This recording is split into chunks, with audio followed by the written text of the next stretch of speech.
Hola, buenas noches, bienvenidos a Debate 22. Este día vamos a dedicarlo a hacer un nuevo balance del gobierno del presidente Andrés Manuel López Obrador, también de todos los secretarios, algunos temas que han tocado al país de manera importante, y para ello nos acompañan y nos da muchísimo gusto Carlos Castillo.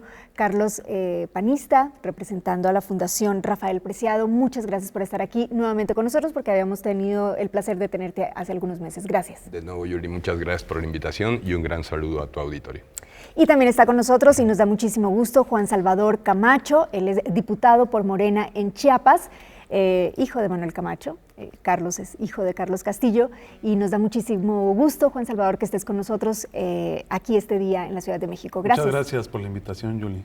Un gusto estar con Carlos en esta mesa. Gracias a los dos. Y bueno, comenzamos. Les planteaba yo que me parecía que el presidente Andrés Manuel López Obrador, lo que ha demostrado hasta el momento en todos estos meses, y por supuesto durante su larga trayectoria política, que es una persona que maneja perfectamente los símbolos, que sabe hacerlo, y que hay ejemplos claros, es decir, Los Pinos, convertir Los Pinos en un lugar en donde la gente pueda ir a visitarlo y en un espacio cultural, pero que al mismo tiempo sea de crítica, es uno de esos ejemplos. Y el otro, me parece a mí, gran ejemplo de un manejo de símbolos es el grito. La noche del grito, lo que sucedió durante todo el día, la manera como la gente se apropió de lo que estaba pasando, y lo que él fue construyendo después cuando ya llegó la noche y el momento de dar el grito, son dos grandes ejemplos. Hay otros símbolos que no son tan benévolos para él, o que no le benefician tanto, como lo del aeropuerto, por ejemplo, es donde habría más cuestionamientos al respecto. Entonces, Juan Salvador, sobre esto primero, ¿qué opinarías? Sí, muchas gracias de nuevo, Yuli. Pues creo que lo dices bien, es un mensaje contundente de un presidente austero, sobrio, un auténtico republicano, como él lo ha dicho, en una plaza pública sin control de seguridad, sin vallas, sin parafernalia, sin esos artilugios que estábamos acostumbrados del poder mexicano, con su esposa únicamente, ni siquiera con su familia en el palco presidencial.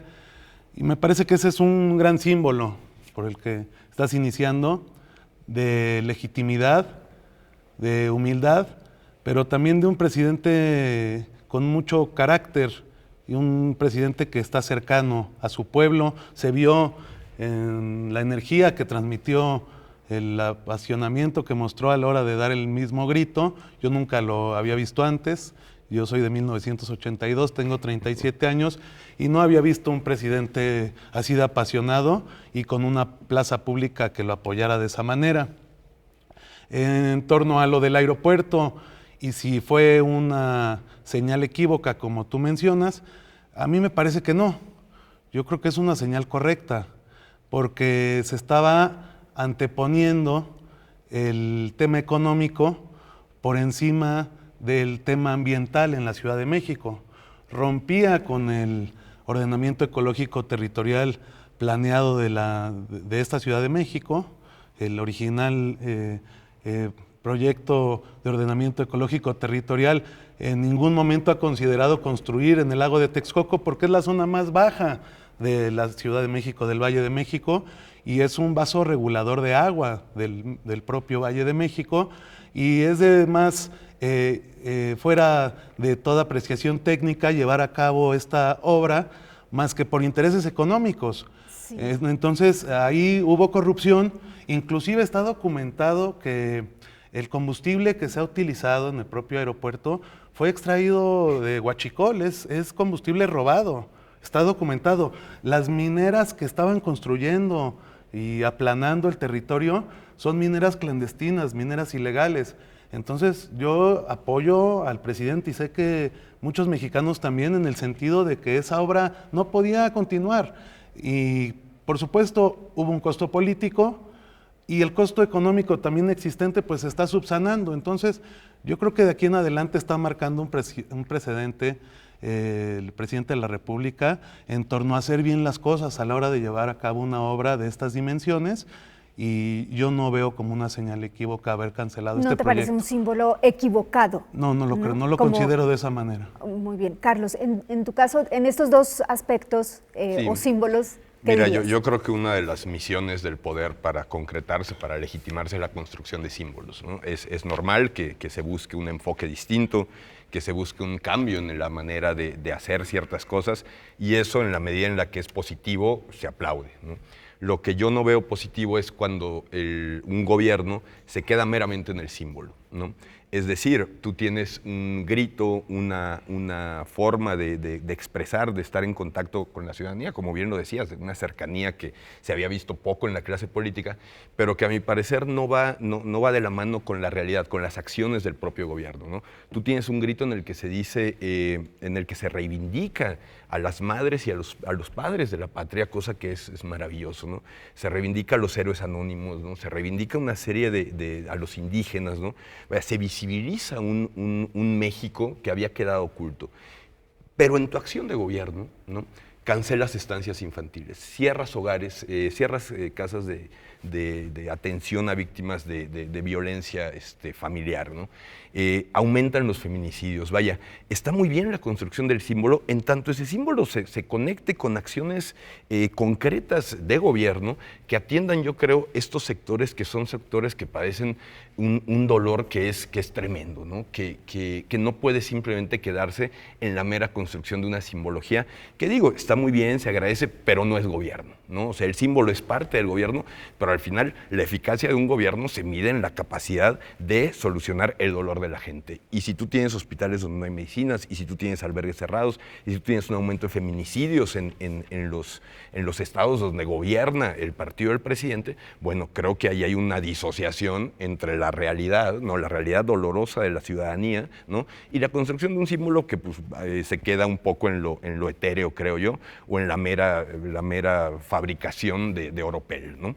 Eso por lo que toca a la simbología, ¿no? Por lo que toca al aeropuerto, mira, yo creo que hay en efecto un tema medioambiental que era sumamente importante. Ojalá la misma seriedad que se le da al tema medioambiental en el tema aeropuerto se le dé a la refinería Dos Bocas, porque me parece que ahí estamos omitiendo, ¿no?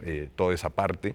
Y bueno, creo que sí hubo un costo no solo político, económico, ¿no? O sea, se reflejó en los mercados, se reflejó en la confianza de la inversión, que bueno, al final esos son costos en lo macro que el país padece de alguna u otra manera, ¿no?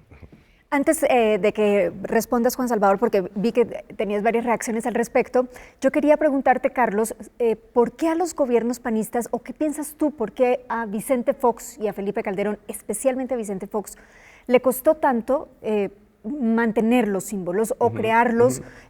Por lo que tú estás diciendo, pareciera que es más sencillo construir un símbolo que ser eficaz como gobierno. Sin duda. Y Vicente Fox no Sin pudo duda. mantener el símbolo de la transición, Así es. que no era tan difícil en la época que le tocó. Pasar del símbolo a la realidad es sumamente complejo, ¿no? El gran reto, que yo creo que no se ha superado en el actual gobierno, es dejar la campaña, la época de polarización, la época de los buenos y los malos, para integrar un país que al final debe reconocer, respetar y hacer válida una pluralidad y una diversidad que es la riqueza al final de todo país, ¿no? Creo que hay una incapacidad, sin duda, de Vicente Fox y del partido en su conjunto de construir acuerdos, ¿no? Todas estas grandes reformas que se fueron postergando, que hubo que esperar prácticamente 12 años para que se concretaran, bueno, es uno de los grandes pendientes. Sin embargo, creo que esa traducción del símbolo cambio, ¿no?, a la construcción de un cambio se da en efecto, ¿no?, en instituciones que el propio partido impulsa, que los gobiernos del partido impulsan, ¿no? El Instituto Nacional de la Mujer, el Instituto Federal de Acceso a la Información, la Comisión para Prevenir la Discriminación, la CONAPRED, que presidió Rincón Gallardo, el propio IFE antes de Fox, ¿no? La Comisión de Pueblos Indígenas, el fortalecimiento al federalismo fiscal. Bueno, ahí hay una serie de logros, de transformaciones de lo simbólico a lo real, que bueno, aún hoy se mantienen y que incluso hoy son tan estorbosas a un gobierno vertical que están siendo el objetivo claro, ¿no?, de este desequilibrio en el ejercicio del poder, la concentración de poder en una sola persona, en uno solo de los poderes de la Unión. Vamos a ir a una pausa, cuando volvamos vamos a continuar hablando de esto, de los símbolos y si se transforman o no en una eficacia política, y también vamos a platicar sobre los aciertos y los fallos del gobierno de la 4T. Ya volvemos.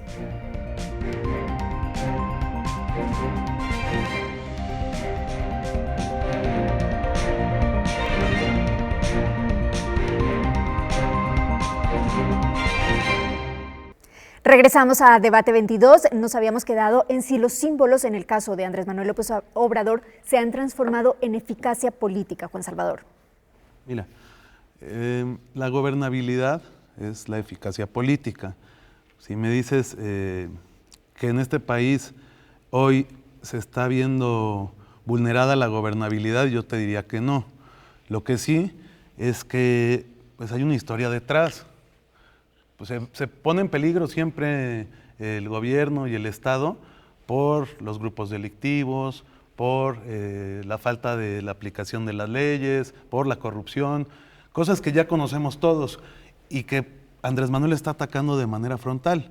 Atacar la corrupción, pues es por donde tenemos que partir para entender el nuevo México que queremos construir. Sacar a la luz el huachicol o el robo de hidrocarburos, algo que pasaba. En los gobiernos panistas estuvo pasando, en los del PRI, y no sabíamos, el pueblo de México no lo sabía. Había investigaciones periodísticas, pero jamás el gobierno había asumido esa responsabilidad de informar a la población lo que estaba ocurriendo en temas de seguridad nacional. Y bueno, insisto, ese combate frontal que está haciendo a la corrupción, pues por supuesto nos va a llevar a construir un mejor México.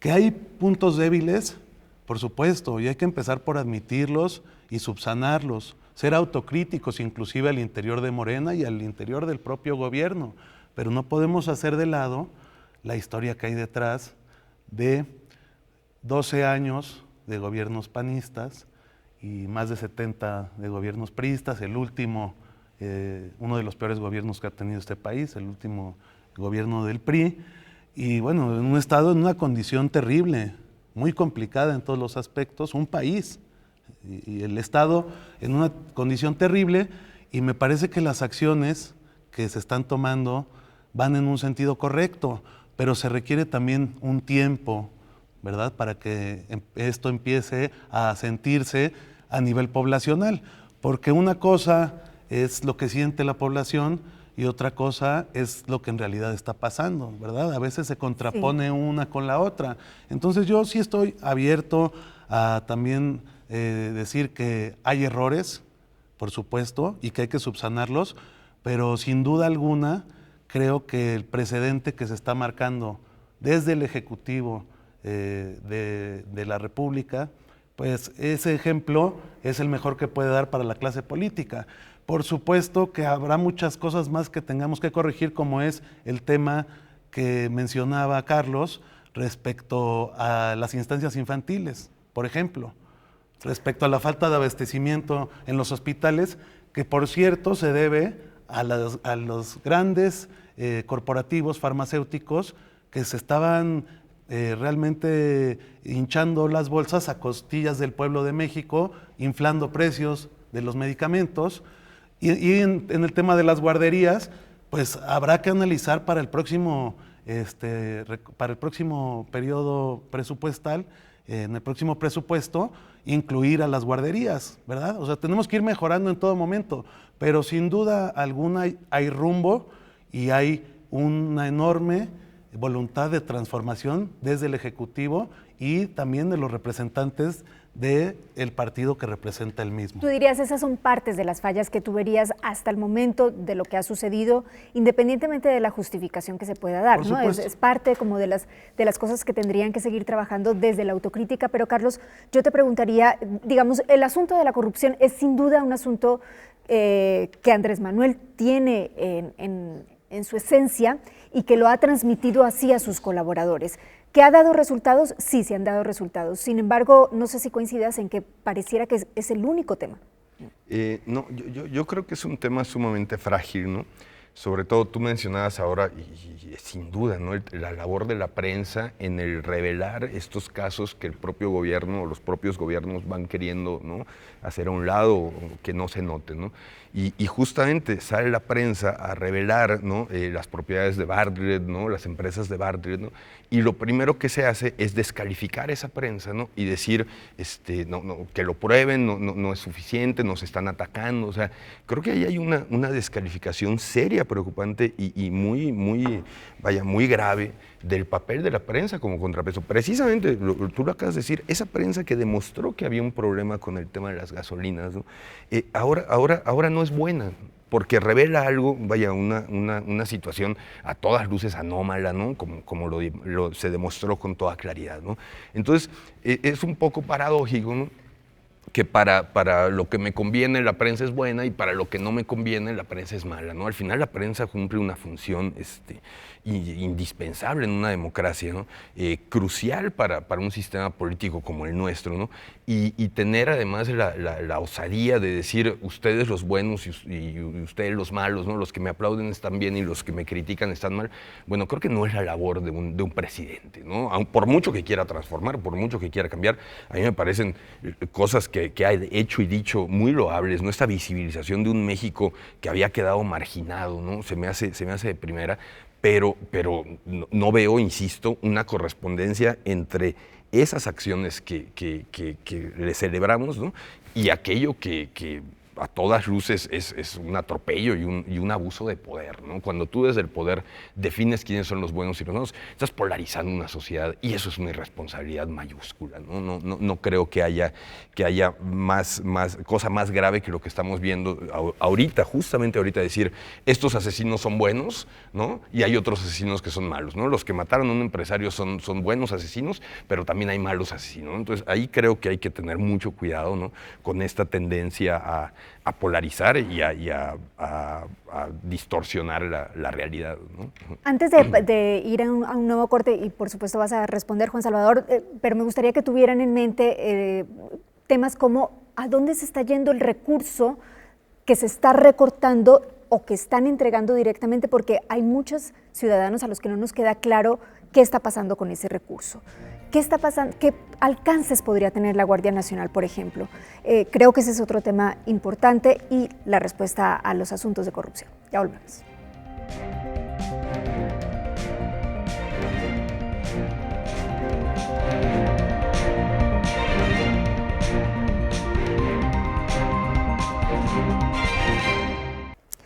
Juan Salvador Camacho, estábamos platicando, decía Carlos, efectivamente la corrupción no es el único tema, pero además se ha utilizado de alguna forma también para, desde el gobierno y desde el poder, simbolizar nuevamente, retomo el concepto, quiénes son los buenos y quiénes son los malos, y esto es algo que sí empieza a molestar a la sociedad. No coincido en que la polarización se ha dado en este momento, lo platicábamos en los programas anteriores, la polarización ha estado ahí, pero más bien lo que sí es más peligroso es que es desde el poder donde se está simbolizando buenos y malos, y ellos son quienes deciden quiénes son.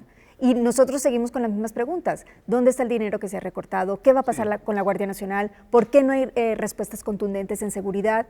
Sí, muy bien. Mira, respecto al estilo del presidente, yo creo que es un hombre, como cualquiera de nosotros, con errores, con debilidades, con aciertos y con desaciertos. Estamos hablando de un tema de su personalidad que a veces puede subir de tono y hacer parecer que está molesto con la gente. Es un estilo, así es Andrés Manuel López Obrador, y desde que lo conocemos así ha sido, y a muchos no les ha caído bien. Su forma de ser es muy frontal, muchos dirían que es políticamente incorrecto, los teóricos es lo que comentan, pero en la práctica hay una gran diferencia, y ahí sí quiero decirle a Carlos que pues hay que empezar por admitir los grandes fracasos de los gobiernos del PAN, ¿verdad? Lo que fue Vicente Fox y la gran decepción, una supuesta transición que nunca se logró porque era un PRI adentro de lo que se hacía llamar el PAN, y la corrupción no solo se mantuvo, sino que incrementó. Y con Felipe Calderón, pues se habla de vínculos con el narcotráfico desde el gobierno de Calderón, desde la Secretaría de Seguridad Pública, desde la PFP.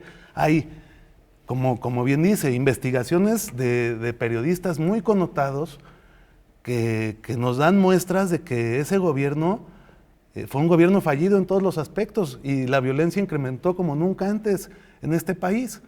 Y entonces, bueno, tal vez sí eran políticamente más correctos que Andrés Manuel, no lo vamos a negar, pero sus acciones gubernamentales eran lacerantes para el pueblo de México y así lo fueron y está documentado en la historia de este país.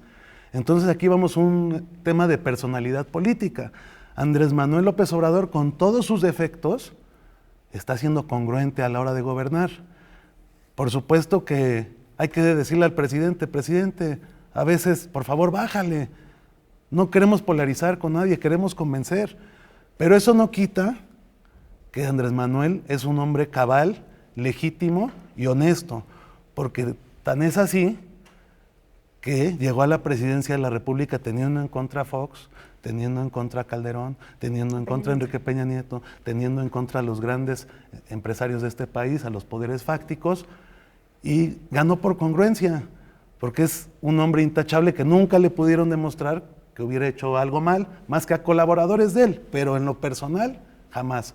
Entonces, en ese sentido, yo insisto, como lo dije en el programa anterior, no estamos aquí para adular a nadie y tenemos que ser autocríticos, pero hay que ver nuestros defectos antes de estar señalando los defectos de quien tenemos enfrente, más cuando nosotros fuimos parte de un partido que estuvo en el gobierno que le falló al pueblo. Entonces, en ese sentido, mi respuesta para Carlos, con mucho respeto, y decirte, Yuli, que hoy como nunca se está actuando de manera honesta desde el gobierno, ejerciendo los recursos públicos, cosa que no se hacía en este país. Hoy como nunca no se dan diezmos para obra pública en México, ni para contratos, ni para concesiones, cosa que siempre vivimos en México. El dinero se está utilizando para programas de bienestar social de alto impacto que nunca se había visto en este país. Y por eso pues no hay dinero que alcance, porque sí es muy costoso los programas que se están utilizando, pero con el objetivo de que de aquí a 1 año, de aquí a 2 años, eso mejore el tejido social, mejore la seguridad del país y genere más oportunidades de empleo para los jóvenes que no tenían empleo, para los grupos vulnerables. Ahí está el dinero y se pueden hacer las auditorías que se quieran y se demostrará que el dinero se está utilizando mejor que nunca antes, Yuli. Carlos, hay algo que no se puede negar, no sé si tú desde tu esfera política, Juan Salvador dice, hay congruencia y en eso tiene razón. Es decir, es un presidente que durante la campaña, durante los 18 años, las otras veces que intentó ser presidente, anunció y ahora hace lo que había anunciado. Hay una congruencia, ya sea simbólica o en hechos. Es algo que no se puede negar y que sí es un punto a favor del gobierno. La congruencia no es un valor per se, porque, digo, Trump es muy congruente, ¿no? Todo lo que anunció que iba a hacer en campaña lo está haciendo, ¿no? O sea, la congruencia per se no es un valor, ¿no? O sea, se agradece que nos haya avisado, ¿no? Pero, a ver, tú hablas un poco aquí de violencia, ¿no? O sea, pues que este primer año de gobierno de Andrés Manuel ha sido el más violento desde Peña Nieto, Calderón y Fox, ¿no? Y ahí están los datos de los secretarios de Seguridad Pública, ahí está esa información. Entonces yo digo, ok, pues podemos esperar un rato a ver en qué momento se soluciona el problema, pero a la gente la siguen matando, ¿no? O sea, en los hospitales sigue sin haber medicinas, que había un tema de corrupción, está bien, pero a ver, con eso no se juega. Si tú ya sabes que hay un problema ahí y tu solución es vamos a quitar las medicinas en lo que resolvemos, quién, cuándo, bueno, oigan, la gente está enferma y no va al hospital por gusto, ¿no? Entonces creo que ahí hay una tendencia a usar datos, ¿no? Que no necesariamente, uno, son reales, y dos, respecto al uso de recursos, ¿no? O sea, tú dices, ok, vamos a dar dinero a los niños, ¿no? A la gente que no trabaja, a la gente que no estudia y demás, pero no se está generando empleo. El país no está creciendo y al final ese dinero que se está repartiendo sale de algún lado. Entonces, si no hay crecimiento, si baja la inversión, si estas cifras en lo macro no mejoran, ¿no? Si no hay confianza para invertir en México, si está cayendo esa confianza, bueno, un día el dinero no va a alcanzar. Y ya vimos qué pasa en estados, ¿no? cuando viene este reparto de dinero a mansalva, que yo insisto, bueno, por algún lado hay que empezar, y si esa es la estrategia, bueno, pero ya vimos que pasa en países como España, como Grecia, cualquier desajuste económico internacional quiebra a los países, ¿no? Entonces, digo, si esa va a ser la estrategia, muy bienvenida, se observará, se señalará lo que no nos parezca, pero creo que hay que atender también estos temas macroeconómicos que sin duda afectan y son potencialmente, vaya, el dinero no se da en los árboles, ¿no? O sea, si el empleo, vaya, si no se genera empleo, si tú le estás dando dinero a los chicos, pero no hay la manera de insertarlos laboralmente, etcétera, ¿no? Bueno, eso en algún momento va a tronar, ¿no? Está bien, Carlos, pero de entrada no son ninis, son jóvenes construyendo el futuro. Ustedes los panistas le llamaron ninis, y desde ahí está el problema en la comunicación. No es un término que acuñamos nosotros. Pero así le llaman los gobiernos panistas. Si son jóvenes que construyen futuro, denles herramientas para el futuro. Esa es la diferencia de la óptica entre la derecha y el progresismo y la izquierda. El discurso también importa. ¿Por qué? Porque nosotros no los vemos como ninis, que no trabajan y no estudian. Los haces funcionar en el mundo laboral. Precisamente. ¿Cómo los vuelves? Precisamente eso es lo que se está construyendo. Precisamente eso es lo que se está construyendo. Abriéndoles las oportunidades a los jóvenes para que de aquí a 2 años sean productivos. Eso es el tema. Por eso no estamos avanzando económicamente, pero lo decías en plan de broma, en 2 años nos vamos a ver. Y cuando hablemos de un incremento, y ojalá sea antes, por supuesto, Carlos, entonces será distinta la óptica. Es que no podemos construir un México nuevo de un día para otro, Carlos, Yuli. Y el tema es que sí hay idea, sí hay rumbo, y se está planteando transformar al país. Y para transformar al país necesitamos que los jóvenes trabajen y estudien. Por eso no se les va a limitar el acceso a las universidades a todos los jóvenes que quieran estudiar. Por eso van a tener empleo todos los jóvenes que quieran trabajar y lo están teniendo. Pero se necesitan capacitar. Se necesitan capacitar. Ni tampoco están accediendo a las universidades. Los están capacitando, ¿no? Carlos, para que entren a diferentes labores, oficios y también instituciones, universidades. Se están capacitando. Esos jóvenes que no estudiaban y no trabajaban, hoy se están capacitando para mañana poder trabajar y también para estudiar en universidades. Eso no se había visto antes. Y esa es la diferencia de óptica entre lo que planteaba el PAN y lo que planteamos hoy en Morena como proyecto de nación. El tiempo para los dos. Yo quería pedirles una conclusión. Quería pedirles una conclusión, pero creo que esta discusión más bien tiene puntos suspensivos. A mí me gustaría que nos encontráramos en algunos meses y volviéramos a discutir para ver cuáles son los avances, porque efectivamente hay un punto en donde siempre se recriminará lo que no se hizo, no solamente por parte de los gobiernos panistas, sino también por parte de los últimos gobiernos priistas, y todos los ojos y la presión seguirá estando sobre el presidente, sobre su equipo y sobre Morena. Así que puntos suspensivos, esperemos que nos encontremos nuevamente. Muchas gracias a los dos. Gracias, Yuli. Buenas noches. Buenas noches. Bueno.